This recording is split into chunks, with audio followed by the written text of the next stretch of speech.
জি, এই পারপাসে এটা প্রশ্ন করেছে, এই বছর কখন রোজা রাখবো? এই বছর কবে রোজা রাখতে হবে আপনার এই বছর বলে না, একটা কমন কথা জেনে রাখুন। ঈদের আগের দিন, ঈদের আগের দিন 2025-এ ঈদ উল আধা হচ্ছে 7ই জুন শনিবার, তাহলে রোজা তার আগের দিন 6ই জুন শুক্রবার। আরাফার দিনের রোজা 6ই দিন শুক্রবার। এক কথা এটা কমন একটা বিষয় জেনে রাখেন, আরাফার দিনের রোজা হচ্ছে ঈদের আগের দিন। আরাফার নিয়তে একটাই রোজা, আরাফার নিয়তে দুটা যদি রোজা রাখেন তাহলে এটাও সঠিক না। আরাফার দিনের রোজা হচ্ছে একটাই, ঈদের আগের দিন। এবার সাধারণভাবে আপনি 9টাও রোজা রাখতে পারেন, কোনো অসুবিধা নেই। শুক্রবার শনিবার তো নফল রোজা রাখা ঠিক নয়। শুক্রবার এবং শনিবার নফল রোজা রাখা ঠিক না, মর্মে যে এর যে শুক্রবার নফল রোজা রাখতে রাসূল সাল্লাল্লাহু আলাইহি ওয়াসাল্লাম নিষেধ করেছেন।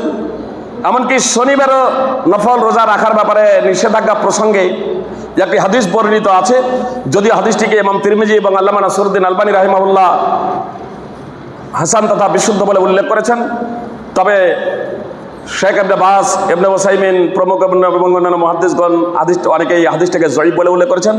তদুপরি হাদিসটা যদি বিশুদ্ধ ধরে নেওয়া হয় তাহলে সেই ক্ষেত্রেই শুধু এককভাবে শুক্রবার বা শনিবার রোজা রাখা নিষিদ্ধ।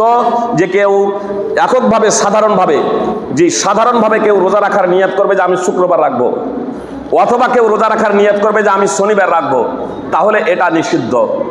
কিন্তু যদি আরাফার দিন শুক্রবার পড়ে যায় বা শনিবার পড়ে যায়, অনুরূপভাবে আশুরার দিন যদি শুক্রবার বা শনিবার পড়ে যায়, তাহলে তখন কোনো সমস্যা নেই রোজা রাখতে। তার কারণ এটা ওই শুক্রবার শনিবারকে কেন্দ্র করে রাখা হচ্ছে না, এটা আরাফার দিনকে কেন্দ্র করে রাখা হচ্ছে।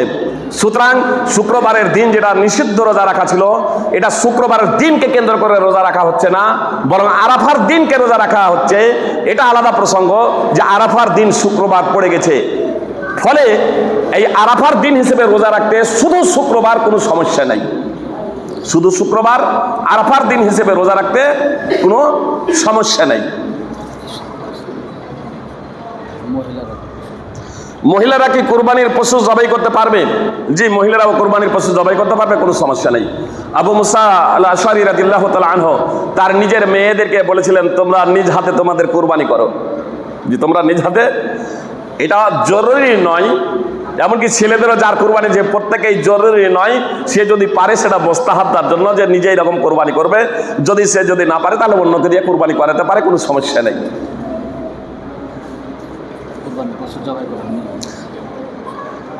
কুরবানির পশু জবাই করার নিয়ম, যে কুরবানির পশু জবাই করা প্রসঙ্গে মূলত একটি হাদিস রয়েছে কেবলামুখী করে। এই হাদিসটিকে যদিও আল্লামা নাসিরউদ্দিন আলবানী রাহিমাহুল্লাহ জয়ীফ বলে উল্লেখ করেছেন, তবে শোয়েব আন-নাওয়াত এবং অন্যান্য মুহাদ্দিসিন ইকরাম সেটিকে হাসান বলে উল্লেখ করেছেন। তো কুরবানি, আর আমাদের দেশে ওয়াল আমাল বাইনান নাস, আর আমাদের মাঝে আমলও এটা রয়েছে সচরাচর যে কেবলামুখী করে এই পশুকে এরকম উত্তরমুখী করে, উত্তর দিকে এই দক্ষিণ দিকে মাথা করে কেবলামুখী করে পশু জবাই করা হয়ে থাকে। তো পশু জবাই করবেন মানে যেটা হয়তো মূলত জিজ্ঞেস করছেন অনেকেই, আপনার পশু জবাই করার পরে আবার ওই ছোরা দিয়ে ফুলকমে উড়া মারেন, এটা করবেন না। এটা মানে হঠাৎ মৃত্যু হয়ে হার্ট অ্যাটাক সেটা হতে পারে, হার্ট অ্যাটাকের মাধ্যমে তার মৃত্যুটা হতে পারে যখন হুড়া মারা হবে। তো ভালোভাবে একদম ধারালো অস্ত্র দিয়ে সেটাকে এরকম জবাই করবেন। যারা ভালো এ বিষয়ে পারদর্শী আছেন তারা জবাই করবেন। যে এর জন্য বিসমিল্লাহ আল্লাহু আকবার যথেষ্ট নিয়ত আছে। আর আপনি যদি একাই যদি গরু, ছাগল, উট যদি কোরবানি যদি এরকম করছেন, বিসমিল্লাহি আল্লাহু আকবার হাদা আন্নি ওয়া আনা আহলে বাইতি। জি, আর যদি মানে ভাগে কোরবানি এরকম যদি করছেন, একটা গরুতে সর্বোচ্চ 7 জন অংশগ্রহণ করতে পারেন, তাহলে যিনি জবাই করবেন বিসমিল্লাহ আল্লাহু আকবার 7 জনের নাম অমুকের পক্ষ থেকে এটা নিতে পারেন, না নিলেও কোনো সমস্যা নেই, অন্তরে নিয়ত থাকলে যথেষ্ট।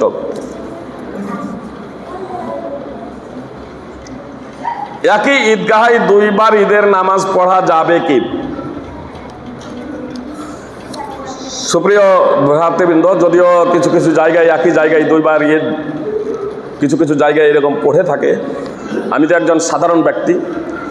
তবে সৌদি এই বিষয়ে বলে দিই যে রাসূল সাল্লাল্লাহু আলাইহি ওয়াসাল্লাম এবং সাহাবায়ে কেরাম তাবেঈন থেকে একটা জায়গাতে দুবার ঈদ পড়ার কোনো প্রমাণ নেই।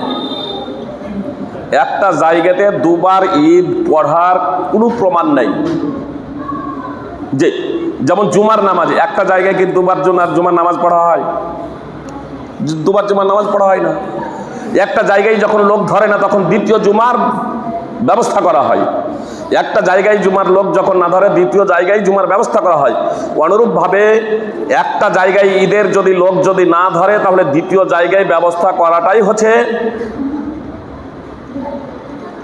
সুন্নাহ, সালাফ থেকে প্রমাণিত। জি, দ্বিতীয় জায়গায় ব্যবস্থা করার। সুতরাং আব্দুল্লাহ ইবনে মাসউদ এবং আব্দুল্লাহ ইবনে ওমর তাদের থেকে প্রমাণিত আছে একাধিক জায়গাতে ঈদ করার, কিন্তু একটা জায়গায় ডবল ঈদ করার কোনো প্রমাণ নেই। সৌদি ফতোয়া কমিটির মুফতিগণ ফতোয়া লাজনা দায়মাতে উল্লেখ করেছেন, তাদের যখন জিজ্ঞেস করা হলো যে একটা জায়গায় একাধিকবার ঈদের নামাজ আদায় করা যাবে কি, তো তারা স্পষ্টভাবে ফতোয়া দিয়েছেন যে না, এটা জায়েজ না। একটা জায়গায় একাধিক ঈদের জামাত অনুষ্ঠিত করা জায়েজ নয়। এটা সৌদি ফতোয়া কমিটির ফতোয়া বললাম। আমি আপনাদের বলবো যে এই একটা জায়গায় যদি লোকজন না ধরে তাহলে দ্বিতীয় জায়গায় ব্যবস্থা করাটা হচ্ছে শ্রেয়। একটা জায়গায় অপেক্ষা না করে বরং দ্বিতীয় জায়গায় আমরা তা ঈদের নামাজ পড়ার জন্য ব্যবস্থা করব ইনশাআল্লাহ।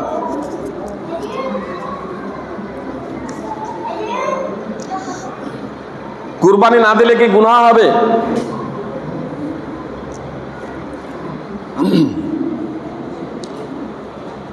একটা বিষয় কমন জেনে রাখুন, কোনো ব্যক্তি যদি কুরবানির নীতিটাকে যদি অস্বীকার করে, কুরবানির বিধানকে যদি অস্বীকার করে তাহলে অবশ্যই গুনাহ হবে, এমনকি সে কাফেরও হয়ে যাবে, তার কারণ কোরআন সুন্নাহ দ্বারা প্রমাণিত এটা। কিন্তু কোনো ব্যক্তি যদি সুস্থির কারণে অবহেলার কারণে যদি কুরবানি যদি না করে তাহলে গুনাহ হবে এমনটি না। তার কারণ কুরবানি দেওয়াটা হচ্ছে সুন্নাত, এটা হচ্ছে একটি গুরুত্বপূর্ণ সুন্নাত। অবশ্য যারা সামর্থ্যবান ব্যক্তি তাদের জন্য কেউ কেউ কুরবানি করাটাকে ওয়াজিব বলেছেন, তাদের জন্য কেউ কেউ কুরবানি করাটাকে ওয়াজিব বলেছেন। এজন্য সামর্থ্য থাকলে সাধারণত কুরবানি আমাদের করা একান্ত কর্তব্য। তবে একটি বিষয় আবারও বলবো যে সামর্থ্য কি, আজকে ঋণ নিয়েও তো অনেকেই কুরবানি করছি, ঋণ নিয়েও অনেকেই কুরবানি করছি। আর কুরবানি আমরা যত স্বতঃস্ফূর্তভাবে করি অন্য কোনো ইবাদতেই এতটা করি না। তা আলহামদুলিল্লাহ এটা একটা ভালো জিনিস যে কুরবানির বিষয়ে আমরা তৎপর, কিন্তু একটা বিষয় আমাদের অবশ্যই লক্ষ্য রাখতে হবে যে পশুর গড়াই ছুরি চালানোই যাতে সীমাবদ্ধ না থাকে, মাংস খাওয়ার মধ্যেই যাতে সীমাবদ্ধ না থাকে। তার কারণ পশু তো আমরা অন্যান্য দিনেও জবাই করি, তাহলে ঘটা করে কয়েক কোটি টাকা খরচ হয় এই কুরবানিকে কেন্দ্র করে। ভারতবর্ষের মাটিতে সারা পৃথিবীর কথা ছেড়ে দিচ্ছে, কয়েক কোটি টাকা কুরবানিকে কেন্দ্র করে খরচ হয়। এত খরচ করে দরকার কি আছে? কেউ অবশ্যই এখানে এরকম বললেন এই টাকাটা যদি না করা হতো, কয়েক কোটি টাকা খরচ করে যে কয়েক বিলিয়ন ডলার, আপনার কয়েক বিলিয়ন ডলার খরচ হয় এই কুরবানিকে কেন্দ্র করে শুধু ভারতবর্ষের মাটিতে। বলছে তাহাতে গেলে অনেক গরিবের এরকম উপকার হতো। যে আরে এর মাধ্যমে অনেক গরিব নয়, বরং কুরবানি দিয়ে অনেক বেশি গরিবের উপকার হতো। জাকাত ফরজ আছে না নাই? ভাই কয়জন জাকাত বের করছো? তুমি বলছো কুরবানি এতটা খরচ করে লাভ যে তুমি নিজেই কয় টাকা বের করেছো গরিবের জন্য, কুরবানির জন্য? কিন্তু এই কুরবানিকে কেন্দ্র করে কয়েক বিলিয়ন ডলার যে এরকম খরচ যে করা হচ্ছে, তাহলে শুধু নিজেরা মাংস খায় না, অন্যদেরকেও মাংস খাওয়াচ্ছে। তাহলে প্রত্যেক গরিব এখানে কুরবানির মাংস খেতে পাচ্ছে। প্রত্যেক গরিব, এমন কোনো মুসলমান থাকে না ভারতবর্ষের মাটিতে যে কুরবানির মাংস খেতে পায় না। এমনকি অমুসলিমরাও অনেকে এই কুরবানির মাংস ভক্ষণ করেন। তাহলে এই কুরবানির মাংস অন্তত আহার, ছাগলের মাংস অন্তত অনেক পরিবারের ঘরে পৌঁছে যায় যারা সাধারণত মাংস খেতে পায় না। আর তারপরে চামড়া, খাল ইত্যাদি কত মানুষের কাছে পৌঁছায়, তার দ্বারা গরিবেরই আবার উপকৃত হয়। এগুলো আপনার কয়েক বিলিয়ন ডলার কোটি টাকা, কয়েক বিলিয়ন ডলার কোটি টাকা আপনার এই কুরবানি খাল এবং চামড়া, যার দ্বারা আপনার গরিব অসহায় এবং আপনার মাদ্রাসা যেখানে আপনার গরিব ছেলেরাই মূলত লেখাপড়া করে, সেই জায়গাতে এই কুরবানির খাল এবং চামড়া দিয়ে আপনার হয়। আপনার এই কুরবানি করে বলে বছরে একটা দিন, এর দ্বারা এতগুলো মানুষ উপকৃত হয় কয়েক বিলিয়ন কোটি টাকা দ্বারা। যদি এই কুরবানি যদি বন্ধ করে দেওয়া হয়, কুরবানি যদি বন্ধ যদি করে দেওয়া হয় শুধু, তাহলে এই যে অসহায় গরিব এদেরকে তুমি যে বলছো কুরবানির পশু না করলে অন্তত এ হতো, তাহলে অন্তত এদের অবস্থাটা কি হতো? দ্বিতীয়ত যারা পশুপালন করে, যারা পশুপালন করে তাদেরই অবস্থাটা কি হতো? অনেকেই তো গরিবেরই তো পশুপালন করে, বড় লোকেরা তো ওই গরিবদের কাছ থেকে কিনে নেয় আপনার 20,000, 30,000, 50, 60, 70, 80,000। তাহলে ওই গরিবগুলো পশুপালন করে তারা কি করতো? এই কুরবানি আসল, এই কুরবানির মাধ্যম দিয়ে অনেক, আমি তো সাধারণভাবে একটা কথা বলি যে মুসলমানদের অন্তত সাধারণভাবে ভারতবর্ষে যেভাবে মুসলমানদের সাথে যা আচরণ করা হচ্ছে কিছু উগ্রবাদী মানুষ, অন্তত 2 বছর এদের গরু খাওয়া বন্ধ করে দেওয়া উচিত। গরু খাওয়া যদি বন্ধ যদি করে দেয় মুসলমানরা 2 বছর, তাহলে ওয়ারেই বাপ করে আপনাদেরকে বলবে যে এই গরুগুলো আপনারা নেন। আরে গরু পশুপালন তো ওয়ারেই করে। মুসলমান যদি না খায় তাহলে কি করবে ওরা? ওদের কাছে কেউ কিনবে না, তখন কি করবে? তাদের সংসার চালানো মুশকিল হয়ে যাবে। বলে কুরবানির পশু জবাই করার সময় কোন দোয়া পড়তে হয়? বিসমিল্লাহ আল্লাহু আকবার যথেষ্ট। আমি কুরবানি করছি পশু, আমি নিজে জবাই করছি, বিসমিল্লাহ আল্লাহু আকবার, হাদা আন্নি ওয়া আন আহলি বাইতি। জি, একটা ছাগল বা একটা গরু, একটা উট একজন ব্যক্তি এবং তার পুরো পরিবারের পক্ষ থেকে যথেষ্ট। এজন্য বিসমিল্লাহ আল্লাহু আকবার, হাদা আন্নি ওয়া আন আহলি বাইতি। জি, যদি এবার আরবি যদি আপনার এতটাও যদি মুখস্থ কারো যদি না থাকে, বিসমিল্লাহ আল্লাহু আকবার যে কোনো পশু জবাই করলে করেন তো এতটুকুও যথেষ্ট ইনশাল্লাহ। বিসমিল্লাহ আল্লাহু আকবার, আরও দোয়া রয়েছে, এতটুকুই যথেষ্ট। হজ ফরজ হওয়ার আগে কি রাসূল সাল্লাল্লাহু আলাইহি ওয়াসাল্লাম আরাফার রোজা রাখতেন? জি, আপনাদের সম্মুখে এই প্রসঙ্গে আলোচনা করেই নিয়েছি। জি, যে আল্লাহ রাসূল সাল্লাল্লাহু আলাইহি ওয়াসাল্লাম, ইমাম ইবনে হাজার আসকালানী রাহিমাহুল্লাহ বলছেন যে আরাফার দিনে রাসূল সাল্লাল্লাহু আলাইহি ওয়াসাল্লাম রোজা আছেন না নেই। সাহাবায়ে কেরামদের মধ্যে এই মতভেদ, মতানৈক্য, দ্বিধাদ্বন্দ্ব তৈরি হয়েছিল শুধু এ কারণেই যে এর আগে তো আরাফার দিনে রাসূল সাল্লাল্লাহু আলাইহি ওয়াসাল্লাম রোজা রেখেছেন, তো আজকেও কি আছেন? তার কারণ আজকে তো সফরে আছেন, আজকে তো সফরে আছেন, আর সফরেতে ফরজ রোজায় ছাড় আছে। তো এই সফরের অবস্থাতেও কি রোজা আছেন?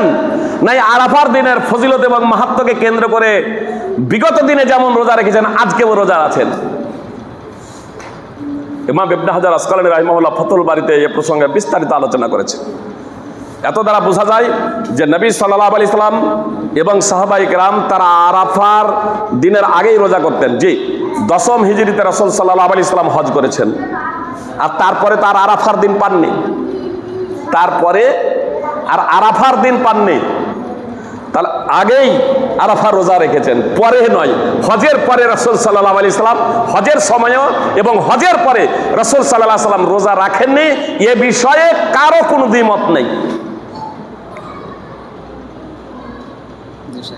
বলেন।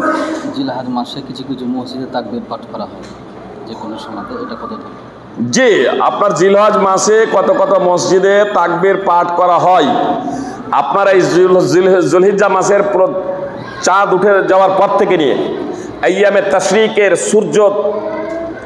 তাশরিকের শেষ তথা 13ই জুলহিজ্জার সূর্য অস্তমিত না হওয়া পর্যন্ত আপনার জিকির, আজকার, তাসবিহ, তাকবীর, তাসবিহ, তাহমিদ, তাহলিল, এগুলো জিকির, আজকার, এগুলো পাঠ করতে থাকবেন। জি, মাইকে জোরে জোরে পাঠ করতে হবে এমনটি না, কখনো জানানোর লক্ষ্য উদ্দেশ্যে এরকম পাঠ করতে পারেন, সেটা স্বতন্ত্র ব্যাপার। না হলে নামাজের পরেও আপনার জিগরাজকে যেগুলো আছে সেগুলো পাঠ করে নিয়ে নামাজের পরে ইমাম সাহেব ও মুক্তাদির এরকম সজরে পাঠ করবেন। একজন এরকম পাঠ করবেন, তার শুনে শুনে এরকম সমস্যারে পাঠ করবেন এমনটি না। এবারে লক্ষ্য উদ্দেশ্য সমস্যারে একসাথে না, ইমাম সাহেব পাঠ করছেন এবার বা কেউ পাঠ করছেন, এবার তার সাথে এরকম কারো আওয়াজ মিলে যাচ্ছে অনিচ্ছাকৃতভাবে, সেটা স্বতন্ত্র ব্যাপার। অনুরূপভাবে কোনো ঈদগাহে, যেটা এভাবে বলা হয়, কথাটা খুব মনোযোগ দিয়ে শুনুন, আপনারা সবাই আমার সাথে সাথে বলুন আল্লাহু আকবার, আল্লাহু আকবার, লা ইলাহা ইল্লাল্লাহু, আল্লাহু আকবার, আল্লাহু আকবার, ওয়ালিল্লাহিল হামদ, একবারে একই সমস্বরে। এটাকে সৌদি ফতোয়া কমিটি বেদাত বলে আখ্যায়িত করেছেন, তার কারণ এর কোনো প্রমাণ নাই। তবে সাধারণভাবে মাইকে এরকম কেউ তাকবীর এরকম পাঠ এরকম করছেন, জি, বা জিকির আজকার এরকম করছেন, জিকির আজকার করতে তো নিষেধ এমনটি না, সদা সর্বদা জিকির আজকার করা যায়। কেউ মাইকে এরকম আল্লাহু আকবার, আল্লাহু আকবার, লা ইলাহা ইল্লাল্লাহু, আল্লাহু আকবার, আল্লাহু আকবার, ওয়ালিল্লাহিল হামদ করছেন, আর যারা বসে আছেন তারা তার অগ্র পশ্চাৎ এর সাথেই সম্মিলিত হবে, মানে সাধারণভাবে এর সাথেও ইয়ে করে নয়, নিজের ইসে আল্লাহু আকবার, আল্লাহু আকবার, লা ইলাহা ইল্লাল্লাহু, আল্লাহু আকবার, আল্লাহু আকবার, ওয়ালিল্লাহিল হামদ, তা এটাকে বেদাত বলা যাবে না ইনশাআল্লাহ, এটা জায়েজ। অন্য পারপাস পারিবারিক টাইম আছে না, যে প্রাইভেটভাবে আগে বলে দেওয়া যায়, কি বলেন?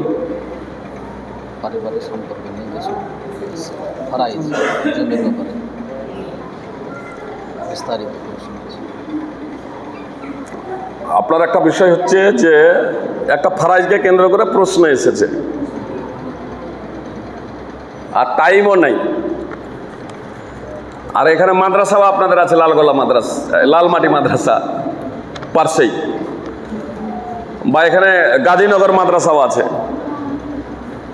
তো মাদ্রাসা থেকে আপনার ফারাইজ এরকম নিয়ে নিতে পারেন, তার কারণ জরুরি বা এমার্জেন্সি এমন কোনো ব্যাপার নাই ফারাইজের বিষয়। আর যদি বলেন কি লেখা আছে, আমি বলতে পারবো না, এখানে পুরো পড়িনি, মানে পড়তে সময় লাগবে, তো অনেকটা লেখা আছে। আর যদি বলেন যে না দিতে হবে, আমরা বসবো, তাহলে সেটা পড়ে দেখবো যে আমি পারবো কি পারবো না। কি বলছেন?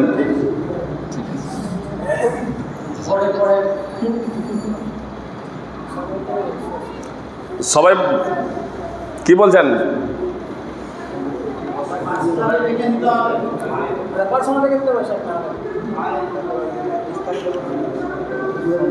যে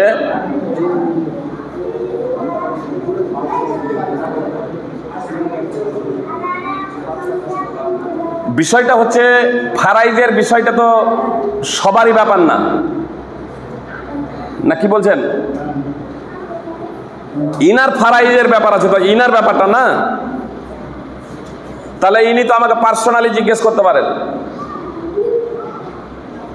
কেউ যদি পার্সোনাল, দুটো বিষয় এখানে কমন জেনে রাখেন মানে পড়ার আগে। এক হচ্ছে ইনি মনে করেন ইনার ফারাইজের ব্যাপার। উদাহরণ দিয়ে বুঝাই, আমার আব্বা মারা গেছে, তাহলে বিষয়টা হলো আমার আব্বার ফারাইজটা আমাদের ভাই বোনের ব্যাপার, তাই তো? তা আমি ফতুয়া নেব, আমার যদি জানা না থাকে, আমার ভাই বোনের জন্য যে কিভাবে সেটাকে বন্টন করতে হবে, এটা হচ্ছে একটা বিষয়। আর একটা বিষয় হচ্ছে, কথা প্রথমত মনোযোগ দিয়ে শুনুন, আর একটা বিষয় হচ্ছে যে সবাই উপস্থিত নাই, দু একজন উপস্থিত আছি বা দু তিনজন উপস্থিত আছে, কিন্তু সবাই উপস্থিত নাই, আর আমাদের মধ্যে একটা ঝামেলা হয়েছে, তো এটার নিরসন করে দিন। তো এটাও এর মাধ্যম দিয়ে হবে না। কেন হবে না আপনাদের বলি, কোনো বিষয়ে যদি ঝামেলা যদি হয় বা কোনো বিষয়ে যদি এরকম উত্তরাধিকার যদি বন্টন যদি করতে হয় একটা ফ্যামিলিতে, তাহলে তাদের সবাইকে উপস্থিত থাকতে হবে, তাদের প্রত্যেকের কথা শুনতে হবে। এককভাবে কারো কথা শুনে ফাইসালা করা হাদিসে নিষেধ আছে।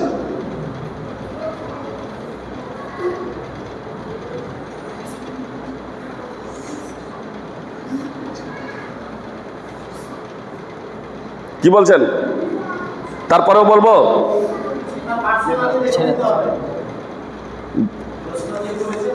জি, নামাজের পরে, বুঝতে পেরেছেন, নামাজের পরে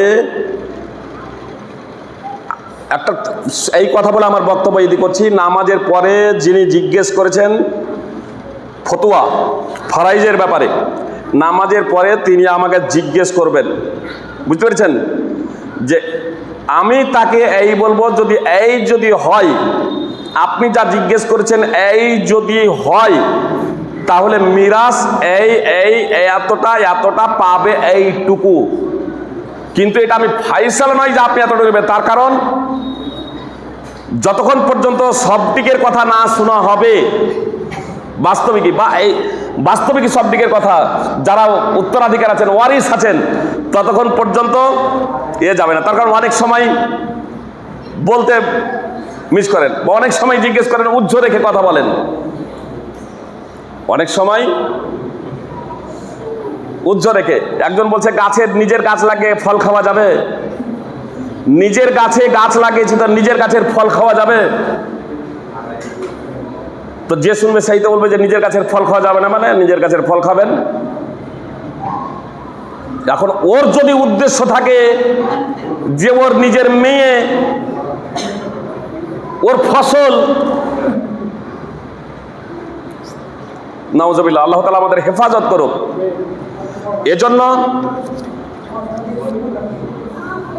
এজন্য ফতোয়া, বিশেষ করে কমন মানে ব্যক্তিগত ফতোয়া, বুঝতে পেরেছেন? ব্যক্তিগত মিরাস মানে এটা হচ্ছে ব্যক্তিগত ফতোয়া, বুঝতে পেরেছেন? ব্যক্তিগত ফতোয়া ওপেনিং না। আর আপনি যদি হন তাতে গেলে তখন আপনাকে লিখিত আকারে পুরো এরকম করতে হবে, তখন লিখিত আকারে। তার কারণ আমি মুখে একটা বলবো, অন্য গিয়ে বলতে পারেন লিখিত আকারে। তাহলে লিখিত আকারে যখন ফতোয়া থাকবে, ওই লিখিত আকারে ফতোয়াটা হবে যে এই প্রশ্নের ভিত্তিতে এই জবাবটা থাকছে, মানে সেখানে প্রশ্নটাও লিখিত থাকবে, বুঝতে পেরেছেন? তাহলে সেটার কোনো পরিবর্তন হবে না ইনশাআল্লাহ। আর যদি সাধারণভাবে কারো যদি অন্য যদি নয় থাকে, আমি মনে করবো সাধারণভাবে আপনারা জিজ্ঞেস করছেন, তাহলে এতটা প্রয়োজন নেই। আপনারা নামাজের পরে যিনি এরকম জিজ্ঞেস করতে চাচ্ছেন ফরাইজ সম্পর্কে, মাসলা মাসাইল সম্পর্কে, তিনি আমাকে জিজ্ঞেস করবেন, ইনশাআল্লাহ জবাব দেবো।